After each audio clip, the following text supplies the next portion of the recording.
10 police मला ओढत होते. 10 पोलीस. मी पालकमंत्री आहे, राज्याचा मंत्री आहे. म्हणजे राज्याच्या मंत्र्यांना जर पोलीस आता माझ्या हाताला लागलं, रक्त आलं त्या हातातलं, म्हणजे पोलीस सुद्धा घरगाड्यासारखं वागले, घरगाड्यासारखं. निश्चितपणे याचे पडसाद सातारा जिल्ह्यामध्ये तीव्रपणाने उमटतील. जे बापूसाहेब शिंदे इथं माझ्याबरोबर उभे आहेत त्यांचं आमच्यातल्याच 2 सदस्यांनी अपहरण केलं अशी मोठी तक्रार पाठी दाखल केली. आता ज्यांच्या विरुद्ध तक्रार दाखल केली त्यांनी पोलीस स्टेशनला त्यांचा अर्ज दिला. 5 वर्षाचा अर्ज दिला त्यांना की माझं कोणी अपहरण केलं नाही, काही नाही, माहितीच आहे. आणि एवढं करून पण मला मागायचे कळलं म्हणजे मला पळवून मी माझा खून करण्याचा प्रयत्न असा आरोप केला. आता खोटा आरोप करून अर्ज देऊन त्याच्यामध्ये मला नंतर कळलं ज्या बापूसाहेबांच्या वडिलांचा गुन्हा दाखल केला म्हणजे स्वतः याचा अपहरण झाले ती व्यक्ती पोलिसांना जाऊन वाईट पोलीस स्टेशनला सांगते की माझं अपहरण झालेलं नाही, मी माझ्या पक्षाबरोबर आहे. आणि आमच्याच पक्षातले युतीमधले 2 सदस्य त्यांना आरोपी केलं. आम्ही आतमध्ये गेलो. आपण कदाचित व्हिडिओमध्ये तुमच्या नसल आलं तिथं तळमजल्यातलं, पण कामेश कांबळे नावाचे एक राष्ट्रवादी काँग्रेस पक्षाचे सदस्य त्याला हिथं दमदाटी केली.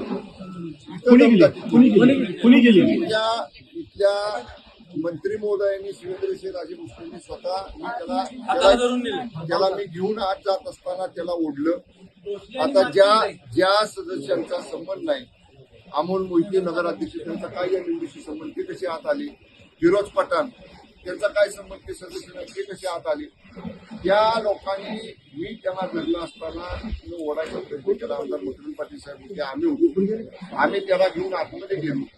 म्हणजे आतमध्ये त्यांना दरवाजापर्यंत सोडलं, आम्ही बाहेर थांबलो. आतमध्ये आता आपल्याला सांगितलं सदस्यांनी आमच्या की त्याने हात वर त्यांच्या बाजूला केला नव्हता, तरी सुद्धा 3 वेळा विचारलं हात वर करायचा का, हात म्हणजे काय. आणि त्याचा हात शेजारच्या सदस्यांनी धरून त्यांचा हात वर केला. याचा अर्थ हे प्रशासन हे पूर्णपणे हे प्रशासन लोकशाहीचा खून करणारं प्रशासन आहे, लोकशाहीचा गळा घोटणारं प्रशासन आहे. मी सांगतो ज्या 2 सन्मान्य सदस्यांच्या विरुद्ध तिने अपहरणाचं तक्रार केली ते बापूसाहेबांनी स्टेटमेंट पोलीस स्टेशनला दिलं होतं. त्या सदस्यांना आम्ही सभागृहामध्ये त्यांना घेऊन जात असताना मी त्यांना धरलं होतं.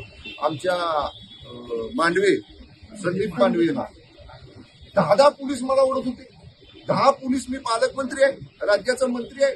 आबा तिथं माझ्या मदतीला आले. आबांना 4-4 10 पोलीस भरत होते.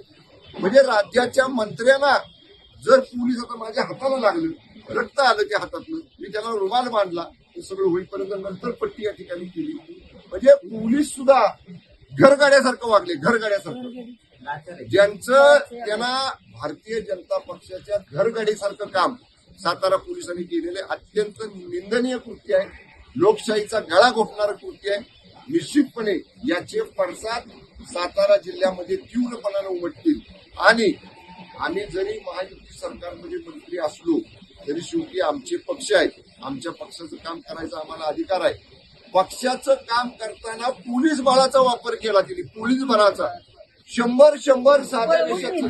जिल्हाधिकारी सुद्धा त्यांच्या प्रक्रियेमध्ये असताना त्या प्रक्रियेमध्ये आज जाऊन सगळे मंत्री आणि आमदार सरळ सरळ सांगतात आम्हाला मतदान करा, सीसीटीव्ही फुटेज बघून घ्या. याचा अर्थ प्रक्रियेमध्ये जाऊन आतमध्ये जाऊन बोलत असतील तर लोकशाही कुठली राहील. आणि मी एक सांगतो, आता भाजप बोलताशा वाजवले पण नैतिक विजय हा शिवसेना राष्ट्रवादी काँग्रेस पक्षाचा आहे. आमचे 37 सदस्य होते, आमच्या 2 सदस्यांना त्यांनी घेऊन गेले, शिवसेनेच्या राष्ट्रवादीच्या 2 सदस्यांना घेऊन गेले. आता त्यांच्यावर डिस्क्वालिफिकेशनची प्रक्रिया पक्षामध्ये आम्ही सुरू करणार आहे, तो भाग वेगळा आहे. पण अशा पद्धतीनं बहुमत कुणाला दिलं होतं जिल्ह्याने, 37 सदस्यांना निवडून देऊन राष्ट्रवादी काँग्रेस पक्ष शिवसेनेच्या युतीला सातारा जिल्ह्याला जिल्हा परिषदेचं बहुमत दिलं होतं. जनमताचा अपमान, जनमताच्या निर्णयाचा घोर अपमान प्रशासनाच्या, पोलिसांच्या, जिल्हा प्रशासनाच्या मदतीने भारतीय जनता पक्षाने या जिल्ह्यामध्ये आज केलेला आहे.